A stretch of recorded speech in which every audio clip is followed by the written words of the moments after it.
नमस्कार, आप देख रहे हैं द रियल टॉक शो और मेरा नाम है सचिन प्रभाकर। दोस्तों, जिस उम्र में एक बच्चा बमुश्किल सुबह तैयार करके स्कूल भेजा जाता है और वो अपना स्कूल पूरा करके दोपहर में जैसे ही घर आता है, उसको सुध नहीं रहती है।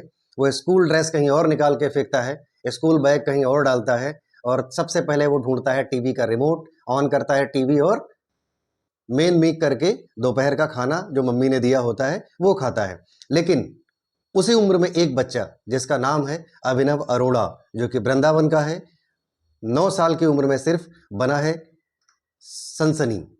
यूट्यूब, इंस्टाग्राम, फेसबुक, सब जगह उसके फॉलोअर्स हैं।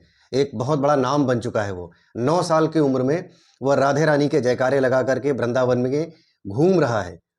वृंदावन की गलियों में आ रही है उसकी आवाज़ और वो बन चुका है 9 साल का यंगेस्ट स्पिरिचुअल ऑडिटर, कथावाचक। बड़े-बड़े पंडालों में बड़ी-बड़ी दसों हज़ार लोगों की भीड़ उसको सुनने आती है और वो फेमस कथावाचक बन चुका है अभिनव अरोड़ा।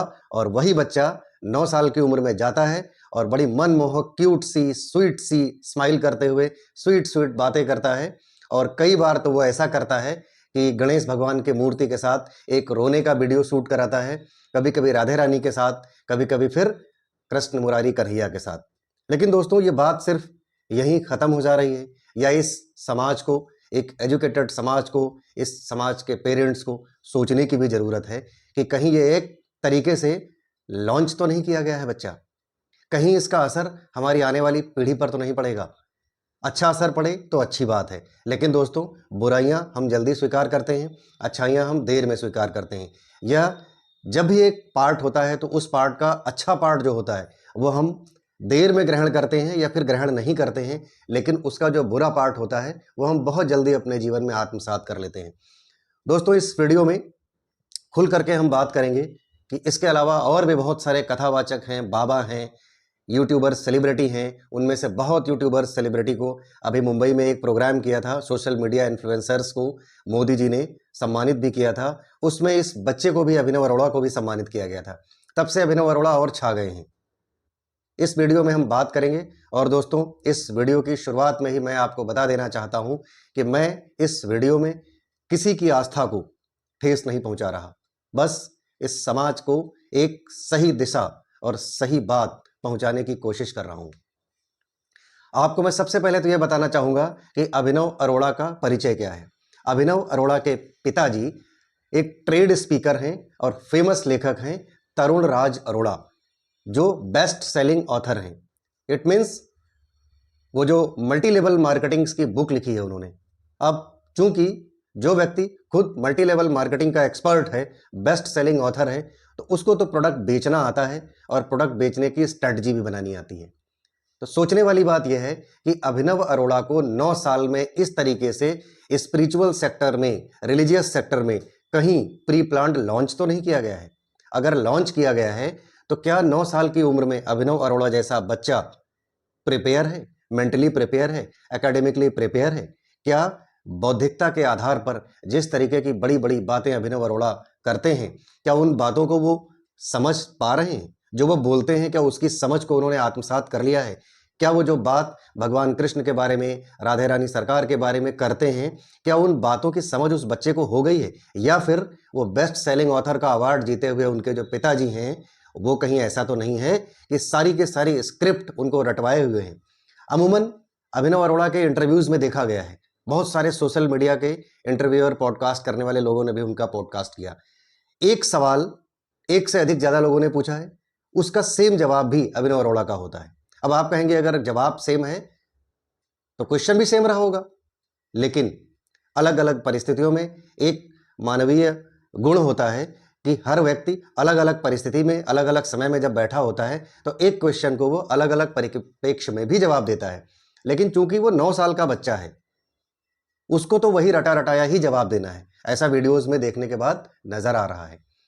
दोस्तों, 9 साल के बच्चे को तो सबसे पहले स्कूल जाना चाहिए, उसको साइंस भी सीखनी चाहिए, गणित भी सीखनी चाहिए, भाषा भी सीखनी चाहिए। दोस्तों, चूंकि हमारे देश की जो पद्धति रही है और जिस पद्धति में वो बच्चा जन्मा है, यानी सत्य सनातन की पद्धति, सत्य सनातन की पद्धति टोटल वैज्ञानिक आधार पर पद्धति रही है। हमारे यहाँ तो जो जीवन पद्धति बताई गई है वेद शास्त्रों में, उपनिषदों में, उसके हिसाब से अगर देखा जाए तो जो सबसे पहली हमारी होती है ब्रह्मचर्य, फिर वानप्रस्थ, फिर गृहस्थ और फिर सन्यास। तो वो बच्चा तो अभी मात्र 9 साल का है। मैं पहले भी कह चुका हूँ कि कहीं से भी उस बच्चे को ट्रोल करने का मेरा इस वीडियो में कोई इरादा नहीं है, ना ही उस बच्चे के लिए मेरे अंदर कोई दुर्भावना है। मैं तो बिल्कुल चाहता हूँ कि बच्चा वो स्वामी विवेकानंद जैसा चैतन्य पुरुष बन करके इस समाज को लाभान्वित करे, लेकिन कहीं कुछ ऐसा ना हो जाए कि इस समाज को मिस इन्फॉर्मेशन मिल जाए और सीडो साइंस मिल जाए, तो समाज का तो नुकसान हो जाएगा। ये नहीं होना चाहिए। अगर हम बात करें तो हमारे यहाँ तो विश्वामित्र हुए हमारी मिट्टी पर, वशिष्ठ हुए, गौतम बुद्ध हुए, महावीर स्वामी हुए, इसके अलावा गुरु नानक देव जी हुए, राम हुए, कृष्ण हुए। लेकिन सब ने जो इस धरती पर प्रत्येक मानव को जो ज्ञान दिया वो कर्म आधारित ज्ञान दिया, पुरुषार्थ आधारित ज्ञान दिया। और अगर ज्ञान देने की बात की जाए, ज्ञान देने के सेमिनार की बात की जाए या भागवत कथा पांडाल की बात की जाए, तो अब तक इस धरती पर सबसे बड़ा ज्ञान देने का जो आयोजन हुआ वो कुरुक्षेत्र की धरती पर हुआ, जहां पर भुवन मोहन कन्हैया योगेश्वर श्री कृष्ण ने गीता जैसा वाचन किया। और उस पूरे गीता वाचन में उन्होंने एक ही बात बताई कि आप कर्म करिए, कर्म के बाद उस कर्म का फल देना अदृश्य शक्ति सृष्टि के अधीन है, ईश्वर के अधीन है, परमात्मा के अधीन है। लेकिन यदि कोई इसी दौर में आता है और कहता है कि समोसे के साथ चटनी खाइए तो आपको कृपा आनी शुरू हो जाएगी, तो अवश्य ही आपको मूर्ख बनाया जा रहा है। कोई आपको पानी में फूंक मार के वो पानी दे रहा है कि आप ये पानी पीजिए तो आपका ये रोग दूर हो जाएगा, आपका ये दर्द दूर हो जाएगा, तो निश्चित रूप से आपकी आस्था को, आपकी निष्ठा को, आपके विश्वास को ठगा जा रहा है। एक सभ्य समाज को, एक अच्छे समाज को, एक जागरूक समाज को ऐसे ढोंगियों से भी बचने की आवश्यकता है। हमारे यहाँ एक और चीज बड़ी बात रही है कि इसके अलावा और बहुत सारे कथावाचक हैं जो लोग हमको तो भौतिकतावादी सुखों से दूर रखने के लिए बड़ी बड़ी बातें कर रहे हैं, लेकिन खुद के हाथ में जैसे ही आईफोन लॉन्च होता है, आईफोन उन्हें खरीदना है, फर्स्ट क्लास गाड़ियों में उनको बैठ करके सफर करना है, 48-48 हजार की हैंड पर्स उनको अपने हाथ में रखनी है। सारी की सारी लग्जरियस लाइफ, भौतिकतावादी चीजें उनको अपनी तरफ अट्रैक्ट करती हैं और वो उसको बड़ी हंसी खुशी से ले चलते हैं, अपने पूरे लाव लश्कर में उसको शामिल करते हैं। और यहां तक ही बात खत्म नहीं होती है, बात इससे आगे की भी है कि वो कथाएं करने का बहुत मोटा मोटा पैसा चार्ज करते हैं, और पैसा चार्ज करने के लिए वो खुद बात भी नहीं करते हैं, उनके ब्रांड मैनेजर हैं, उनकी टीम है, वो आपको बताती हैं, उनकी अपनी अपनी पीआर कंपनियां हैं, वो आपसे बात करके बताती हैं कि देवी जी या मान्यवर जी आदि जो भी हैं, इतना पैसा इतने दिन के कार्यक्रम का इस मद में ऐसे ऐसे लेंगे, इतना पैसा आपको टैक्स में जमा करना है, इतना पैसा इस बैंक अकाउंट में आपको ट्रांसफर करना है, या फिर आपको चेक या एडवांस ड्राफ्ट देना है। इस तरीके से पैसा लेकर के कथाएं सुनाई जा रही हैं। अच्छी बात है, आपने जो ज्ञान अर्जित किया है, आप अपना ज्ञान डिलीवर कर रहे हैं, अच्छी बात है, लेकिन क्या कोई बिन पैसे के आपका ज्ञान ले पाएगा? और उस ज्ञान देने में आप जिनको ज्ञान दे रहे हैं उनको कह रहे हैं कि पैसे से दूर रहिए, पैसे से मोह मत करिए, और आप पैसा लेकर के ही ये बात बता रहे हैं। ये बहुत विडंबना भरी बात है, ये सबसे बड़ी बात होगी। हम फिर लौट करके आते हैं अभिनव अरोड़ा पर। मैंने फिर पहले क्या कहा कि अभिनव अरोड़ा को कहीं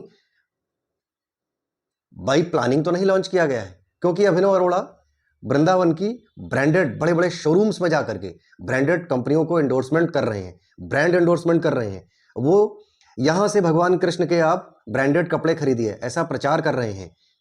हमने फिर पहले आपको बताया था कि अभिनव अरोड़ा के पिताजी मल्टी लेवल मार्केटिंग कंपनी के बेस्ट सेलिंग ऑथर हैं। उनको मार्केटिंग आती है, उनको बेचना आता है, उनको बातें कैसी बेचनी है, उनको विचार कैसे बेचने हैं, उनको अपनी प्रेजेंटेशन कैसे बेचनी है, वो आता है। कहीं अभिनव अरोड़ा के पीछे उनके पिताजी जो ट्रेड स्पीकर हैं तरुण राज अरोड़ा, उनकी स्क्रिप्ट तो नहीं है। अगर उनकी स्क्रिप्ट है और उनकी स्क्रिप्ट में ये पूरा समाज फंस रहा है, तो समाज को अपने चक्षु खोलने की जरूरत है, अपनी चेतना जागृत करने की जरूरत है। जागृत चेतना वाले व्यक्ति का ज्ञान ही हमें लाभान्वित कर पाएगा, वही समाज को अच्छी दिशा दे पाएगा। उसी वृंदावन में अगर हम बात करें तो इस वक्त के सबसे मशहूर संत, जिनको कुछ लोग आधुनिक युग में भगवान कृष्ण का अवतार भी मानते हैं, क्योंकि जैसे भगवान कृष्ण ने गीता में उपदेश दे करके कौरव और पांडव सबके तारण की व्यवस्था कर दिया था, वैसे ही वृंदावन में ही एक ऐसे बुजुर्ग संत जिनको पिछली 13 वर्षों से किडनी फेल्योर की समस्या है, वो लगातार कर्म और साधना और पुरुषार्थ की बात कर रहे हैं। वो एक बार भी ये नहीं कहते हैं कि मैं जो जीवित हूं वो बिना दवाई के जीवित हूं। वो चाहे तो उनके ऊपर जो ट्रस्ट करने का लेवल है वो एक अलग लेवल का लेवल है, लेकिन वो एक बार भी ये बात नहीं कहते। बिल्कुल मैं बात कर रहा हूं आदरणीय श्री प्रेमानंद जी महाराज की। प्रेमानंद जी महाराज अपने स्वास्थ्य के बारे में बताते हुए कहते हैं कि मैं डायलिसिस कराता हूं और मेरे शरीर पर अवश्य ही राधे रानी की कृपा है, लेकिन जो भी वैज्ञानिक प्रक्रिया है, जो भी चिकित्सकीय प्रक्रिया है, मैं उसका पूरा अनुपालन करता हूं। कुशल डॉक्टर्स की देखरेख में मैं अपने शरीर का इलाज करा रहा हूं और राधे रानी की कृपा से मेरा शरीर पिछले 13 वर्षों से स्वस्थ है, क्योंकि उनकी दोनों किडनियां फेल हैं।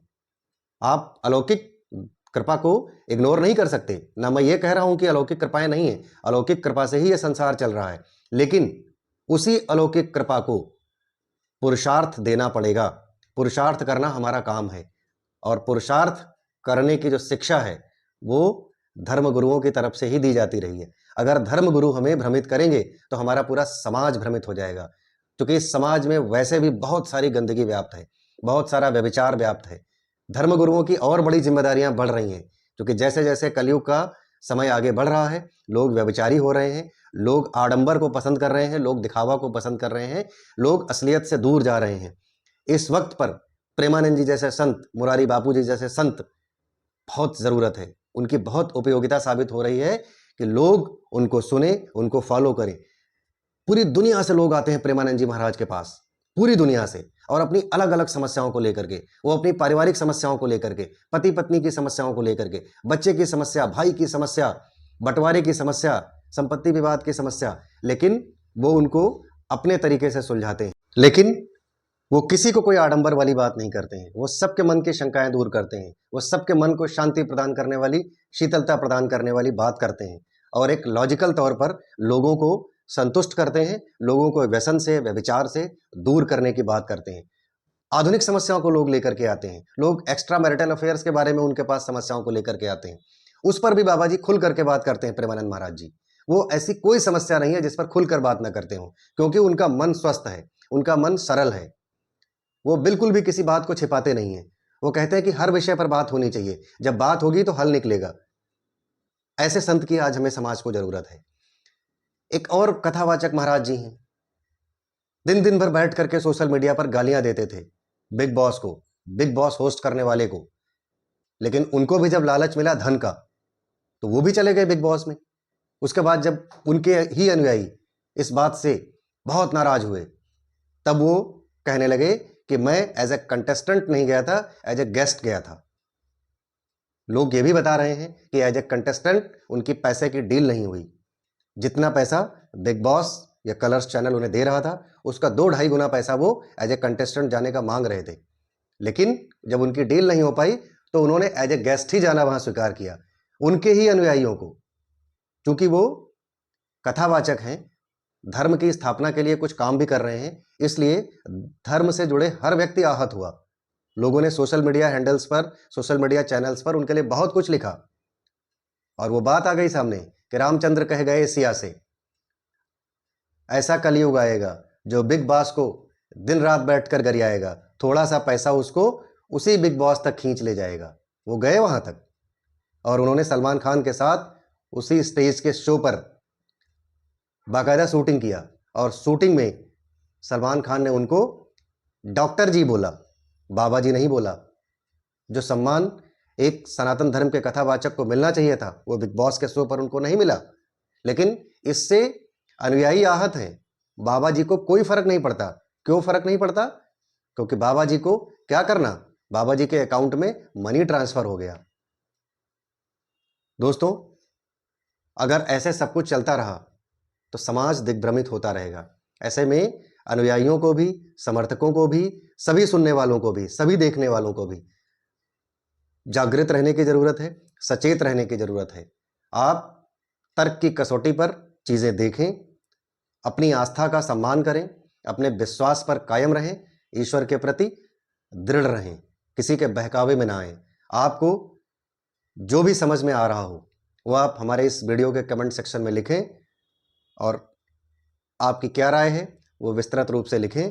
धन्यवाद। आप हमारा चैनल देखते रहिए, लाइक करिए और अगर आप नए हैं तो मेरा चैनल सब्सक्राइब भी करिए ताकि मैं आगे के वीडियो में आपको और भी इन्फॉर्मेशन देता रहूं और हमारे वीडियोज़ के नोटिफिकेशन आपको टाइम टू टाइम प्राप्त होते रहेंगे। धन्यवाद। जय हिंद, जय भारत। स्वस्थ रहिए, मस्त रहिए, व्यस्त रहिए।